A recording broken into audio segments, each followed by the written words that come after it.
See, I like that. See, I don't really give a fuck if I was just the only one. Ooh, like that.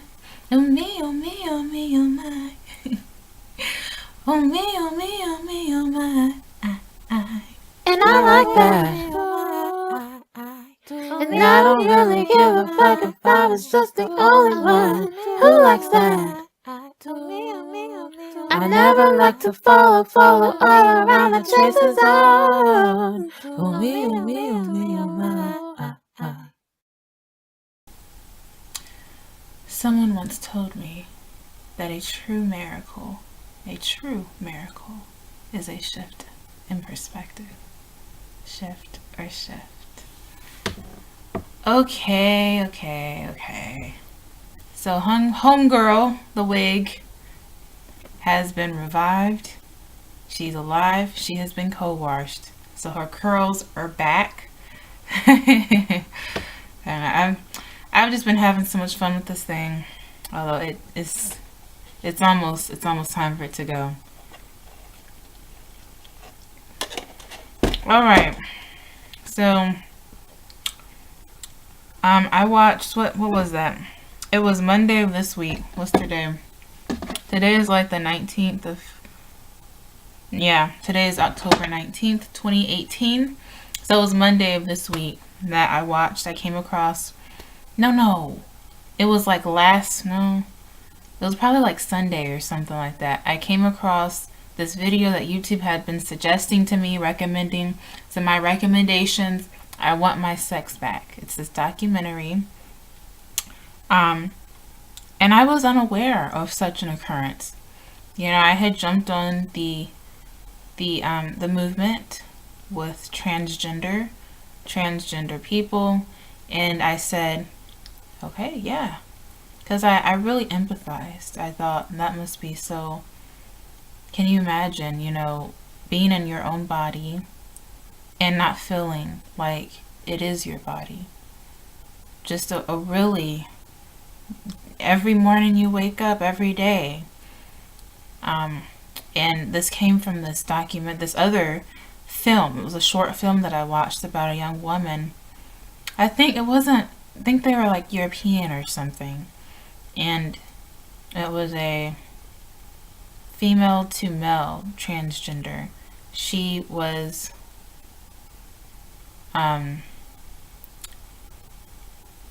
still like at home and stuff, and her mother wanted her to wear dresses, and she didn't. So she didn't want to wear dresses. She wanted to dress masculinely, and it was the way that they directed it and the way that the screenplay was written.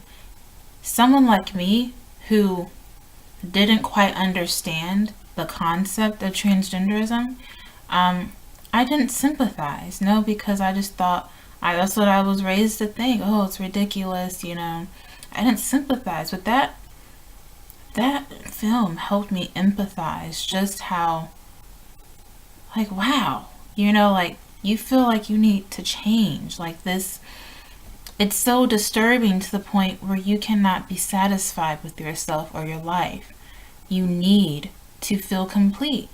You need to dress this way. You need to change your biological sex. Well, physical. You need things to match what's in here.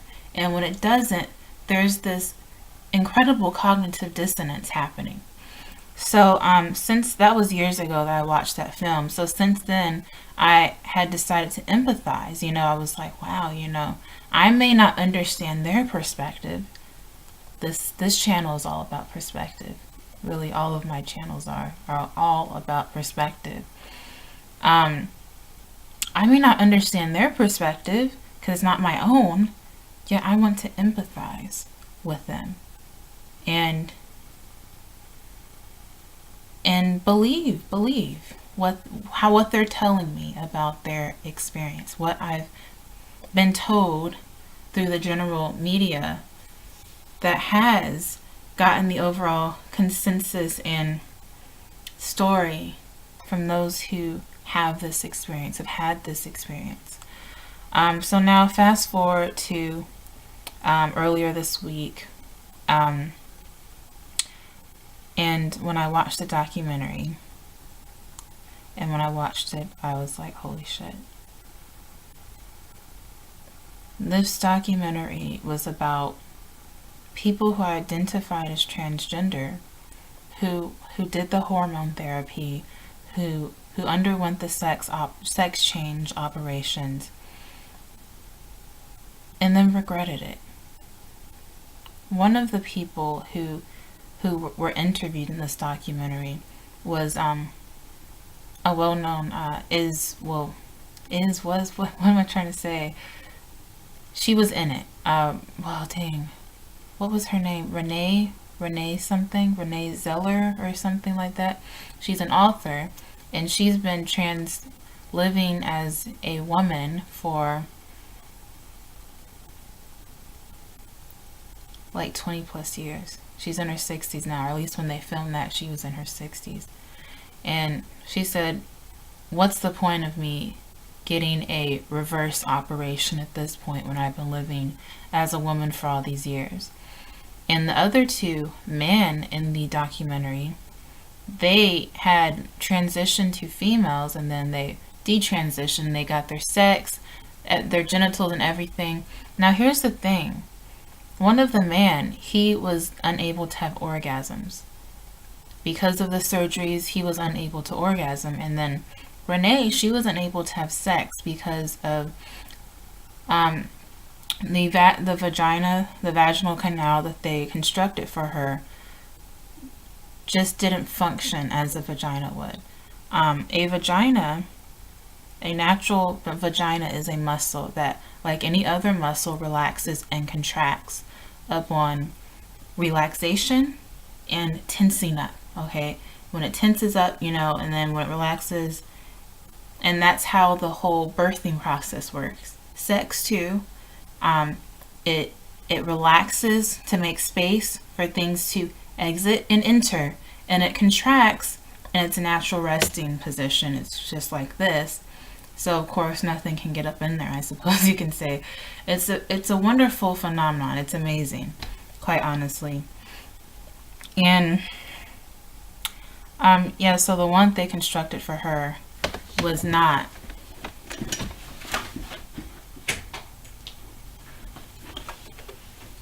it's hot. Okay.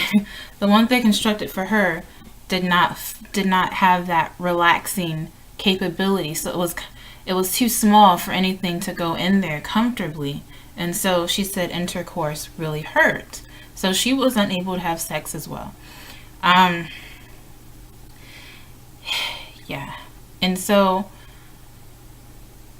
gosh, I really began to think about it. I was just like, so you mean to tell me that there are people who go through hormone therapy, get the sex change operation, and then it's still not enough. It's still, and that is what Renee said. She said, I thought doing hormone therapy would do it. Then I thought getting a boob job would do it. Then, or she called it like a special procedure. But anyway, pretty much getting breast implants would do it. I thought getting the sex change operation would do it. She said with each thing, it's never enough. It's never enough. With each thing you get, it's never enough. There's still that incomplete feeling.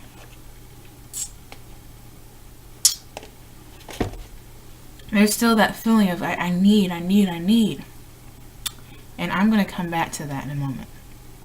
First, I want to continue on. So pause this documentary.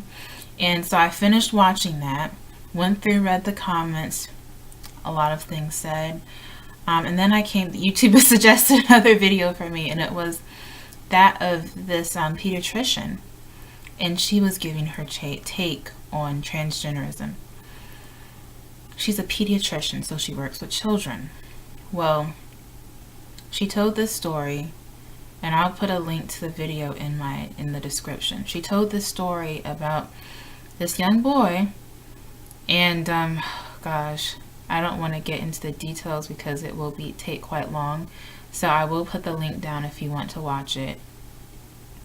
And basically, children were being we're being conditioned to believe that a boy can turn into a girl and a girl can turn into a boy. So the teacher set it all up, and then the boy, one of their classmates, left and came back in a dress. And then the teacher said, let's say his name was Johnny. Johnny is now Jennifer. So everyone, from now on, we're going to call Johnny Jennifer. Johnny has now turned into the girl Jennifer. And the kids were so fucking confused. They were so confused. And so this lady, she's like the chair of pediatrics at some hospital, some teaching hospital. So she got a call or an email from a mother whose daughter was in this class. And she said her daughter, she was taking a bath, and then her hair was slicked back because of the water. So when she went and passed the mirror, she looked at herself in the mirror and she screamed. She was hysterical. She was like, "Mommy, I'm turned into a boy. Am I going to turn into a boy like Johnny turned into Jennifer?" She was distraught. And so basically what this doctor was saying is that she said, children don't know. They know what you tell them. Okay? And so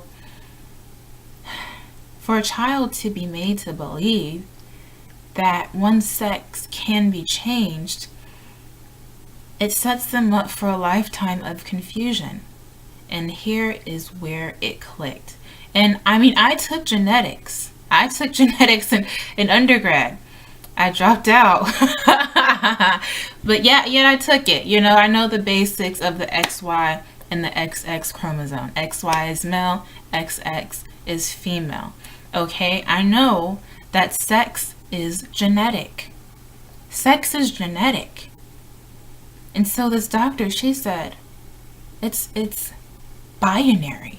There is no such thing as a non-binary.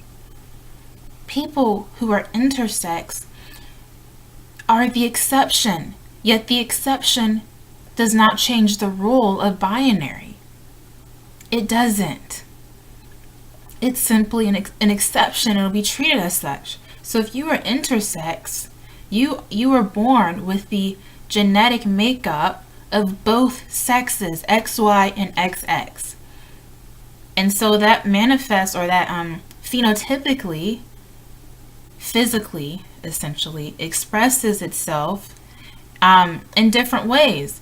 On the outside, you may only have the physical appearance of one genitalia, yet on the inside, you may have both sets of testes, and, or, you can produce sperm, and you may have ovaries in there too.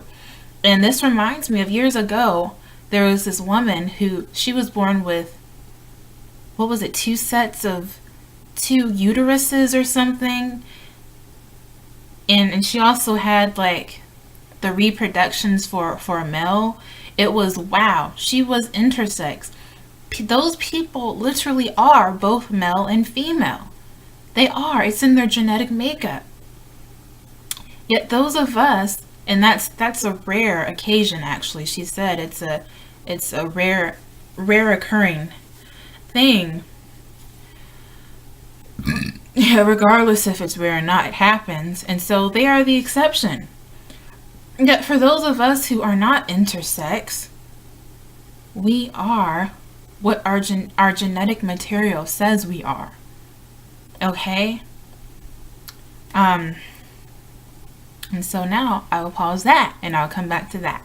So I finished watching that and I'm just like, whoa, no, because you're getting kids put on hormonal therapy.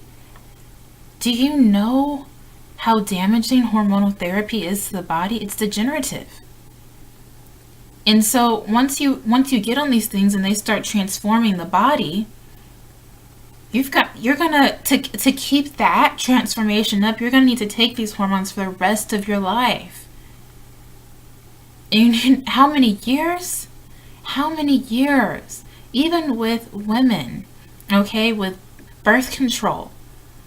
When birth control is taken for an extended period of time, like let's say the hormonal therapy, okay, the hormonal treatments, right, where it's like the pills, progestin, progesterone, man-made, synthetic made.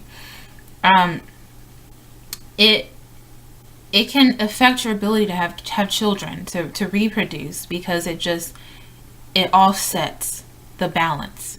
It offsets the balance. And I'm going to do a video about abortion, actually. Yeah. So that's another side thing. Yeah. And birth control and all that. Yeah. Continuing on, it does. So just imagine hormones, these synthetic made hormones, are being taken, and they're pretty much inhibiting your body, just like birth control does. It's inhibiting your body from doing something that your body naturally does for your overall health. When one of those processes are thrown off or stopped, then it's going to affect the rest of your body. Maybe not immediately, yet gradually it will. It will. And so now I'm just like, whoa. And she said it. She says it stunts the child's growth. She said so much. That's why I'm going to put the link to that video, that interview, in the description. So I'm going to pause there. So I don't want this video to be too long. I want to just say the point. And we can shift or shift. Shift or shift. Shift or shift. So that's I'm gonna pause that there. And now, so what happened after I finished watching that video, read the comments, okay, I've gotten a variety of perspectives.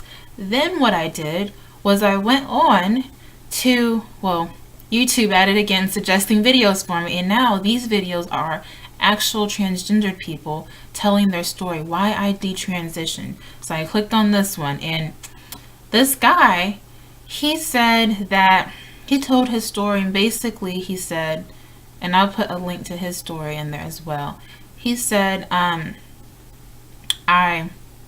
didn't really, he started the hormone therapy, right? And he said it just didn't feel right. You know, like there's nothing wrong with my body. Like, I'm healthy. Why am I taking these pills? And I'm going to take these for the rest of my life. He said it just didn't feel right. And then he also said that he personally had never really hated. He never really hated himself. Like, you know, his body, he always felt comfortable with it. And he just always liked makeup and cross-dressing. So he just thought, and he got into a crowd of people, and they kind of just, hey, you know, like he said he got onto hormone therapy through a friend who's like, hey, you know, they really believed that that's what he wanted, and he was like, oh, okay. And it was just bothering him so much because he just didn't feel like that was what he wanted to do. So he stopped taking the hormonal therapy, and yeah, and he transitioned back. He had not undergone a sex change operation, so that was not there. Now, with that being said, there was another man who he had quite the long story. Basically, he transitioned, then he detransitioned, and then when he was making this video, he was transitioning again. He first, after he transitioned, he was like, you know, his life was so happy before, well, you know, he felt like, okay, I should go back to that. And so then he went back, he stopped taking the hormonal therapy, and him too, he had not had a sex change operation. And then now that he was back, he was saying, no, that was really the life I was meant. You know, it's really what I always wanted. So now he was in the process of transitioning again. And so it was coming in line with what Renee was saying, where it's never enough. It's never enough. So then I watched another video. All of these were suggested by YouTube, by the way. And it's like, okay, you know, and so this next video, it was the girlfriend of a female to male transgender man, who was giving her, you know, oh, what's it like to date a transgender male? And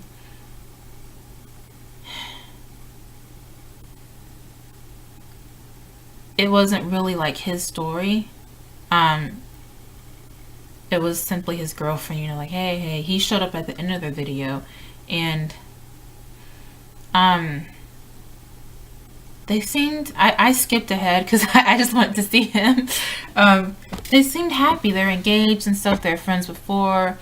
And his fiance said that she was never interested in women before. And so their relationship didn't become romantic until after he transitioned. And then it was like, oh, okay now. So that's how their relationship. Yet I began thinking, and this is what I began to think about the comment that I read under the I Want My Sex Back, the first video that just started this whole research. It said, we don't know how many transgender people out there have a day-to-day back and forth. It's, it's something that no one really wants to talk about. Are all transgender people happy? No. There's this imbalance where it's being sold to us by the media that, they just need to get the hormonal therapy and they need to go and undergo the sex change. And then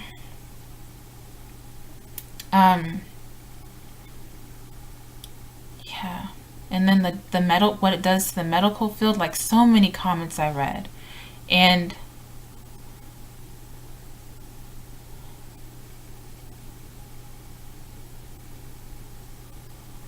I studied psychology in undergrad, and so I'm also familiar with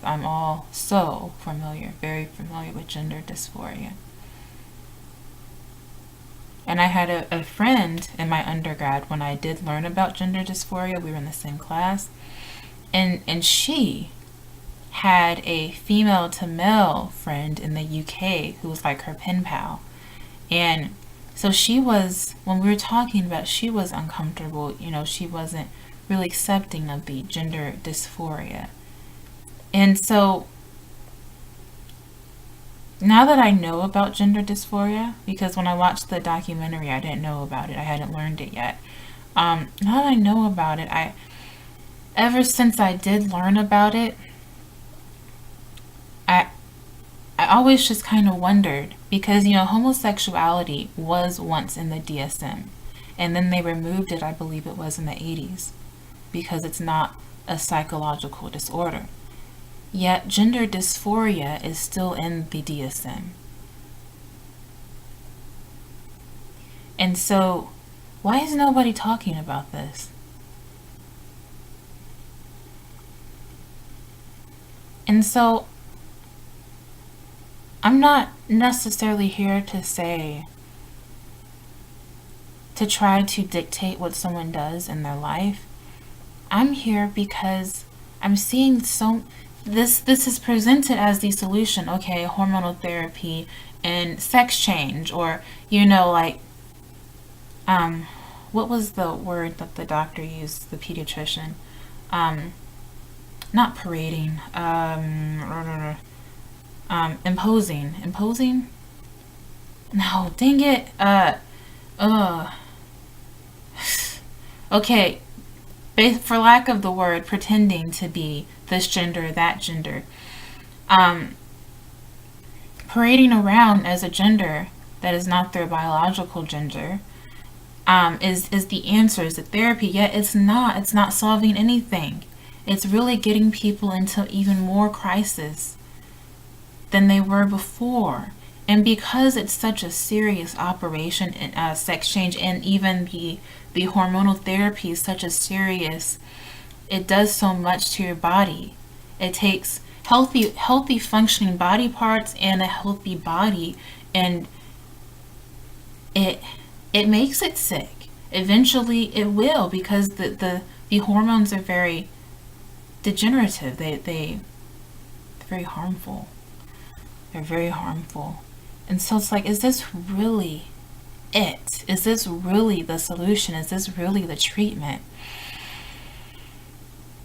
And one of the most disturbing things is that children are being made to believe that a person can change genders. And I have presented enough. This is the tip of the iceberg. Essentially, it is that I've presented enough to outline the iceberg, okay? And so now I'll just jump straight into what it is that I realized, okay? This is not an issue of biology, and it is not an issue of identity. It's an issue of what's that word I'm looking for?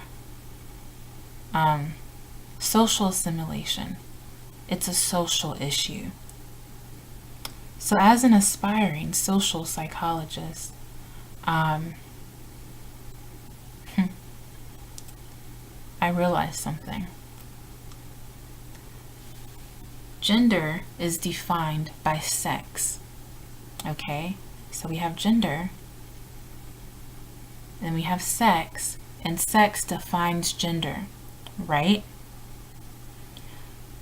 Sex is defined by genetics. What does your genetic material say? What organs do you have? Okay? Something that the pediatrician said is she said, it's now considered transphobic to teach middle schoolers that women have ovaries and men have testes. Yes. And that is the simple biology of X, Y, and XX. You cannot change genetics, no matter what you do. Genetics are binary. There's no such thing as non-binary. So, genetics defines sex, and sex defines gender. Now, with that being said, what is gender then? Boy, girl, man, woman. That's it. Or both, if you are the exception, which is an intersex individual. You have, gender, sex, genetics. You have both sets of male and female genetic material. So then you really could literally identify as both male and female if you wanted to. So with the whole debate, the whole topic here at hand, it has nothing to do with biology or even boy, girl, man, woman. It has to do what socially has been defined to be boy, girl, man, woman. Transgenderism isn't real. It doesn't exist. It's gender dysphoria. Someone who has, through the quite ridiculous definition society has placed on what makes a man, what makes a woman, what makes a boy, what makes a girl. A girl is dainty. She does her nails. She wears makeup. She wears hair. You know, she wears wigs, and she has her long hair, and she wears dresses and feminine clothes. A man is tough. He smells. He plays sports. He's hairy. He's musty. He's muscular. He's got all these muscles, you know, and he doesn't like that girly stuff. You see, that's the issue. It's a social issue. Imagine where there was no, oh, blue is a boy's color and pink is a girl's color. It's just simply colors. Oh, sports are for men. It's simply sports. Oh, dresses are for women. Simply a clothing item. I mean, an article of clothing or a clothing item.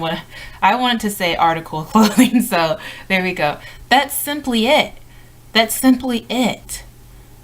So when your son, your daughter, whose genetic material says boy, girl, wants to start dressing up, the boy wants to start dressing up in dresses and wearing makeup and braiding his hair or something, he simply likes to, that's it, he's still a boy. He's just a boy. No, not just. He's a boy that likes to wear dresses. And if your daughter starts to want to, I don't, you see, it's just ridiculous. I don't know. Wants to roll around in the mud, wants to have short hair, wants to wear boy clothes. Okay, she's a girl that simply likes this, likes that. You're still a boy, you're still a girl, you're still a man, you're still a woman. If you just simply like this or like that, it's a matter of interest or non-interest, like or dislike. That's it. That's it. What we have done, what we have done socially, is take something, a simple matter of interest, and say, oh, there's something alarming with this because boys don't wear makeup, girls don't roll around in the mud, don't like action shows. This is not masculine. This is not feminine. Oh no, I'm worried. There's nothing to worry about, okay? That's simply it. That's it, okay? That's it. And so what happens is that when the child is not allowed to simply express, oh yeah, I like these clothes, yet still they're still being reinforced. Hey, you're a boy and you just like dresses. That's it. Hey, you're a girl and you just like rolling around the mud. I'm just really struggling to think about stuff because I just find it so ridiculous that simple interests have been labeled as male, female. And so what has happened is that socially as societies, we have become confused in thinking that simple interests define someone's gender, one, which is defined by their sex, which their sex is then defined by their genetics. It has nothing to do with that. It's simply a matter of interest. And if the interest is allowed to be expressed and enjoyed freely without stigmatism, then the person will then grow up unconfused. They will have a secure, yeah, I'm a boy. There won't be that question of, because then what happens? Oh, they're wearing a dress. Girl, when they go to school, and then they may then become, I like this, but it doesn't feel right. And so then the psychological disorder really starts to really manifest. I need to change my body. And that's why it's never enough. So that's basically it. That's basically it. I just became very concerned because with all of the labeling that's being created, okay, very simple concepts are being made oh so complicated. And the complexity just leads to more confusion. It's not that complicated. It may not feel that nice, yet it will. I'm for unearthing a true solution, okay? And it starts in childhood. And with the way socially, we are going with this, we're headed for a nightmare, okay? We're headed for a nightmare, and more specifically, a lot of pain for people who are having this experience. Children, it reminds me of, what was his name? John Locke, was that it? The tabula rasa, blank slates. I believe that children aren't exactly blank slates, yet they're being exposed to a lot, and their brains are still pruning away and synapsing. Their brains are still developing their neural framework, and so they need solidarity that really holds true. And so when they don't get that at that young age, I just see a lot of children being set up to be very confused. It's like what the pediatrician said. She said, we're gaslighting our children. Gaslighting them. And so yeah, it's a social issue. It has nothing to do with biology. It's a social issue and social and psychological issue. So social psychology. Here I am, right? Yeah. Gender dysphoria can be prevented when it's caught in childhood, and simply allow the child to express themselves. You know, dress how, whatever it is, like what they like, allow them to like what they like, while still knowing that their sex is binary. You are a boy, you are a girl. That's it. And there's so much more that can be said as to the why and on this topic, yet I'm at 35 minutes and 48 seconds, now 49 seconds. So yeah, I just wanted to give this outline of my consensus, and let's start the discussion. Oh me, oh me, oh me, oh my, I. Oh me, oh me, oh me, oh my, I. Do.